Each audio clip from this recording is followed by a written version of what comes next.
Hello dear student, this is Dr. Vinita Arora, Assistant Professor, Government Bangalore College, Pali. Introduction of statistics के इस lecture में, इस session में हम आपके सामने लेकर आए हैं बच्चों फंक्शंस ऑफ स्टैटिस्टिक्स, यानी सांख्यिकी के क्या क्या कार्य हैं। इससे पहले हमने सांख्यिकी के संबंध में जो बातें की है वो मैं आपके सामने फिर से एक बार रिपीट कर देती हूँ। सांख्यिकी की परिभाषा, सांख्यिकी के मतलब, अर्थ, मीनिंग के साथ साथ सांख्यिकी की क्या उपादेयता है और साथ ही में सांख्यिकी की कौन कौन सी लिमिटेशंस, उसकी सीमाएं हैं, इन सब पर हम पहले बात कर चुके हैं। इस सेशन में, इस लेक्चर में मैं आपके सामने बात करूंगी फंक्शंस ऑफ स्टैटिस्टिक्स की।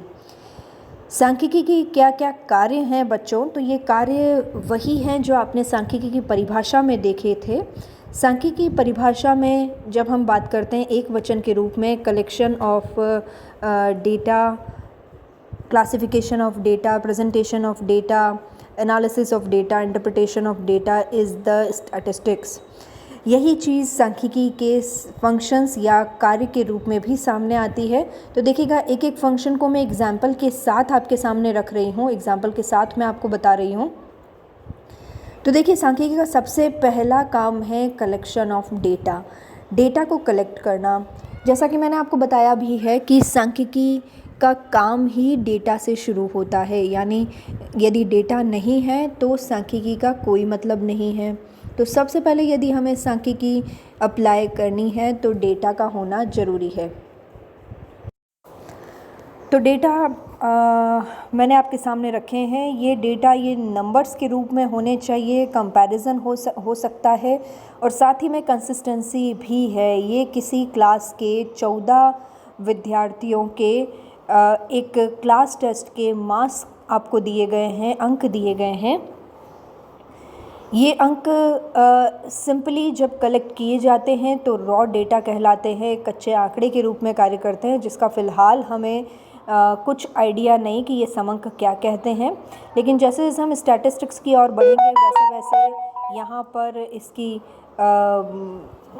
उपादेयता आपको समझ में आएगी, इन संख्याओं का मीनिंग समझ में आएगा। ये जो रॉ डेटा हैं ये इन्फॉर्मेशन में कन्वर्ट हो जाएंगे। तो यानी सबसे पहले सांख्यिकी के कार्य के रूप में, किसी फंक्शन के रूप में सांख्यिकी के डेटा को कलेक्ट करना होना चाहिए, यानी डेटा को हम कलेक्ट करें। जो भी हमारा रिसर्च का उद्देश्य है, हमारे अनुसंधान का एरिया क्या है, हमारे अनुसंधान का पर्पस क्या है, उसके अनुसार हम डेटा को कलेक्ट करना चाहते हैं। तो हमने डेटा को कलेक्ट कर लिया है।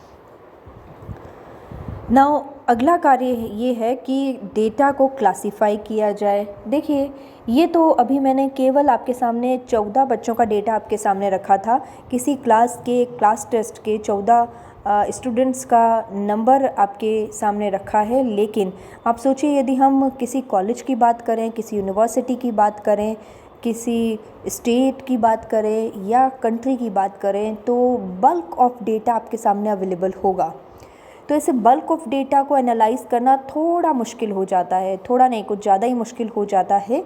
लेकिन यदि हम डेटा को क्लासिफाइड कर लें तो देखिए, क्लासिफाइड करने के बाद डेटा कितना आसान दिखने लग जाता है। यहाँ पर मैं जो हमारी क्लास में 7 गर्ल्स हैं और 7 बॉयज़ हैं, उनके डेटा मैंने आपके सामने रख दिए हैं। यानी गर्ल्स को कुछ इस तरह से मार्क्स मिले हैं और बॉयज़ के मार्क्स कुछ इस तरह से है। तो यानी डेटा को कलेक्ट करने के बाद सिंपली उसे क्लासिफाइड करना आना ज़रूरी है। किस तरह से क्लासिफाई किया जा सकता है, मैंने ये एक सिंपल तरीका आपके सामने रखा है। गर्ल्स और बॉयज़ के रूप में मैंने इसे क्लासिफाई किया है। लेकिन जब हम इस टॉपिक को डिस्क्रिप्टिव वे में आगे पढ़ेंगे, आगे के लेक्चर्स में आप देखेंगे, तो मैं आपको बताऊंगी कि क्लासिफिकेशन किन किन तरीक़ों से किया जा सकता है। फ़िलहाल मैंने अपनी क्लास के 14 स्टूडेंट्स को बॉयज़ और गर्ल्स के रूप में डिस्ट्रीब्यूट किया है, क्लासिफाइड किया है। क्लासिफाइड डेटा का अगला काम प्रेजेंटेशन का होता है। देखिए, यहाँ पर मैंने जो डेटा आपके सामने रखे थे पहले, उन सभी डेटा को प्रेजेंट करके आपके सामने रखा है। प्रेजेंटेशन के बाद डेटा और ज़्यादा सही दिखने लगता है। जब मैंने आपको बताया कि हमारे किसी यूनिवर्सिटी की बात की जाए, कॉलेज की बात की जाए या हम किसी बड़े लेवल पर काम करते हैं तो बल्क ऑफ डेटा अवेलेबल रहता है। उस बल्क ऑफ डेटा में केवल क्लासीफाई कर देना ही काफ़ी नहीं होता है, लेकिन यदि हम क्लासीफाइड डेटा को अच्छे से रिप्रेजेंट कर सकें, टेबुलर फॉर्मेट में प्रेजेंट कर सकें, तो ये टेबुलर फॉर्मेट में प्रेजेंट करने के बाद डेटा अंडरस्टैंडेबल हो जाता है, समझने लायक हो जाता है, अच्छा दिखने लग जाता है, सिंपल हो जाता है। तो इसलिए यहाँ पर डेटा को क्लासीफाई करने के बाद इसका टेबुलर फॉर्मेट में प्रेजेंटेशन करना भी ज़रूरी होता है, और इस प्रेजेंटेशन का सिंपल पर्पज़ यही होता है कि हम डेटा को आसानी से समझने लायक बना सकें। देखिए हमारे एग्जाम्पल में हमने आपको बताया है कि हमारे क्लास में 7 बॉयज़ 7 गर्ल्स हैं और इनके डेटा को क्लासीफाई किया था, और क्लासीफाई करने के बाद उन्हें एक टेबल के फॉर्मेट में मैंने आपको बता दिया है। तो ये ज़्यादा प्रेजेंटेबल हो गया, ज़्यादा अंडरस्टैंडेबल हो गया है।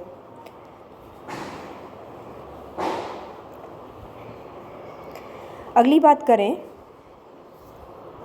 तो एनालिसिस ऑफ डेटा, यानी सांख्यिकी का जो चौथा कार्य है वो है एनालिसिस ऑफ डेटा, यानी डेटा का विश्लेषण किया जा रहा है यहाँ पर, और डेटा को विश्लेषित करने के लिए कई सारे टूल्स अवेलेबल हैं।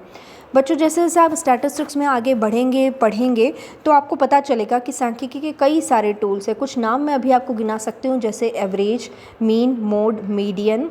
साथ ही आप डिस्पर्सन की बात करें या साथ में कोरिलेशन की बात करें, स्क्यूनेस की बात करें, रिग्रेशन की बात करें, ये सारे किसी न किसी तरीके से आपके जो कलेक्टेड और क्लासिफाइड डेटा है, प्रेजेंटेड डेटा है, उन पर एनालिसिस करने के लिए ये टूल्स हैं।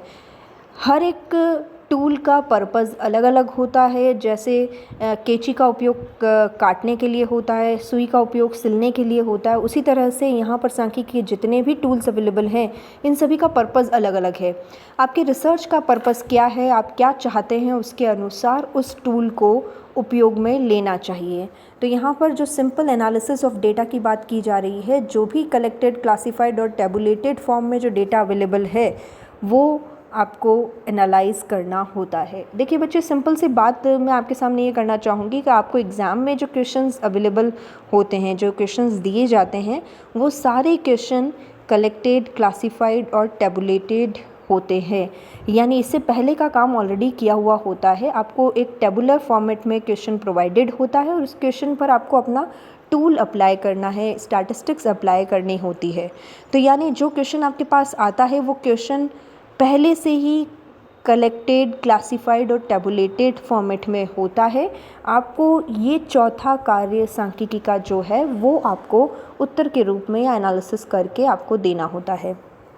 तो देखिए, जो हमारा एग्जाम्पल कंटिन्यू हो रहा है उस एग्जाम्पल के अकॉर्डिंग मैं ये जानना चाहती हूँ कि मेरी क्लास के स्टूडेंट जो 14 स्टूडेंट्स हैं, उन 14 स्टूडेंट्स में से बॉयज़ ज़्यादा इंटेलिजेंट हैं या गर्ल्स ज़्यादा इंटेलिजेंट है। तो ऐसी कंडीशन में आप क्या करेंगे बच्चों, आपने जो डेटा कलेक्ट किया है उस डेटा को, क्योंकि हमें बॉयज़ और गर्ल्स में से कौन ज़्यादा इंटेलिजेंट है ये जानना है, तो आपने उसे क्लासीफाइड किया बॉयज़ में और गर्ल्स में। क्लासीफाई करने के बाद, क्योंकि यदि नंबर ऑफ़ डेटा बहुत ज़्यादा है तो हमें उसे टेबुलेट करने की भी ज़रूरत होगी, आपने उसे टेबुलेट किया और टेबुलेट करने के बाद अब आप कहते हैं कि दोनों ही जेंडर में, यानी मेल और फीमेल में, बॉयज़ और गर्ल्स में कौन ज़्यादा इंटेलिजेंट है, तो क्या टूल अप्लाई करना होगा। तो बहुत आसानी से आप समझ सकते हैं कि हम उनके द्वारा जो टेस्ट में मार्क्स मिले हैं उनका टोटल कर लें, तो जिसकी टोटल ज़्यादा होगी वो कैटेगरी ज़्यादा इंटेलिजेंट होगी, वो जेंडर ज़्यादा इंटेलिजेंट होगा। जैसे मैंने आपके सामने रखा है, बॉयज़ के जो डेटा हैं उसका टोटल आ रहा है 32 और गर्ल्स के जो डेटा हैं उनका टोटल आ रहा है 34। तो देखिए गाइस, इनको देखकर आप आसानी से बता सकते हैं कि इनका 34 जो टोटल ज़्यादा है गर्ल्स का, तो यानी girls are more intelligent than boys. यहाँ लड़कों को ज़्यादा परेशान और गुस्सा होने की ज़रूरत नहीं है। ये जस्ट एक इमेजिनरी फिगर्स हैं जो मैंने आपके सामने लिए हैं, और कोइंसिडेंटली बॉयज़ का टोटल थोड़ा कम निकला और गर्ल्स का टोटल थोड़ा ज़्यादा निकला। लेकिन ये एक सिंपल समझाने की बात है बच्चों कि जो भी आपका रिसर्च का उद्देश्य है उसके अनुसार आप एक टूल यूज़ करेंगे और उस टूल के बेसिस पर आप काम करेंगे और जो भी इंटरप्रिटेशन निकलता है, यहाँ कोई बच्चे कह भी सकते हैं कि मैडम हम एवरेज लेकर भी काम कर सकते हैं। ऑफ कोर्स एवरेज से भी काम हो सकता है। यदि हम एवरेज ले लें तो हमें पता चल जाएगा किस कैटेगरी का एवरेज ज़्यादा अच्छा है, वही कैटेगरी ज़्यादा इंटेलिजेंट कहलाएगी। तो यहाँ सिंपल मैंने एक टोटल आपके सामने रखी है। नाउ इंटरप्रिटेशन ऑफ डेटा वही है कि इन डेटा से इन टोटल से जो भी आप इंटरप्रिटेशन, जो भी आप रिज़ल्ट निकाल रहे हैं उसकी क्या व्याख्या की जाएगी। तो यहाँ पर मैंने व्याख्या की है कि girls are more intelligent than boy, क्योंकि गर्ल्स का टोटल ज़्यादा है और बॉयज़ का टोटल कम है, इसीलिए मैंने इसे इस तरह से इंटरप्रिएट किया है। सो गाइज़, इस तरह से आप समझ गए होंगे कि सांख्यिकी के जितने भी उद्देश्य हैं उन उद्देश्यों को किस तरह से उन फंक्शंस को किस तरह से काम में लिया जाना चाहिए। मैं फिर से आपके सामने रिपीट कर देती हूँ। सांख्यिकी में सबसे पहले डेटा को कलेक्ट किया जाता है। कलेक्टेड डेटा बहुत बड़े होते हैं, तो इसलिए हम उन्हें क्लासीफाइड करेंगे हमारे पर्पस के अकॉर्डिंग, रिसर्च पर्पस के अकॉर्डिंग। क्लासीफाई करने के बाद उसे टैबुलेट करना ज़रूरी होता है ताकि उसे प्रेजेंटेबल बनाया जा सके। उसके बाद हमारे रिसर्च पर्पस के अनुसार हम डेटा का एनालिसिस करेंगे, उस पर कोई एक स्टैटिस्टिकल टूल यूज़ करेंगे और उसके बाद लास्ट में जो रिज़ल्ट हमें मिलते हैं एनालिसिस के द्वारा उसका इंटरप्रिटेशन किया जाएगा, यानी उसकी व्याख्या की जाएगी, उसे समझाया जाएगा या बताया जाएगा। तो guys, thank you so much for this video. Thank you.